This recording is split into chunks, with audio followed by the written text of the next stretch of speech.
అయితే లక్ష్మీదేవి యొక్క అనుగ్రహాన్ని ఆకర్షిస్తుంది వటవృక్షము. వటపత్రశాయి అంటారు.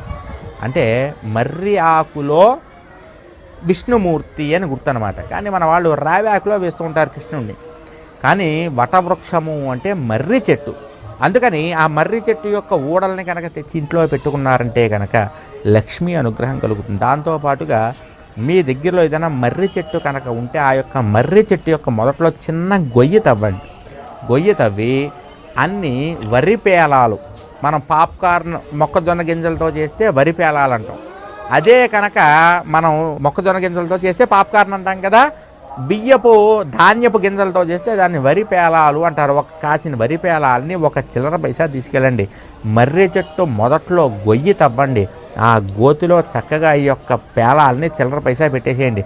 మట్టితో కప్పేసేయండి. 41 రోజుల పాటు ప్రతిరోజు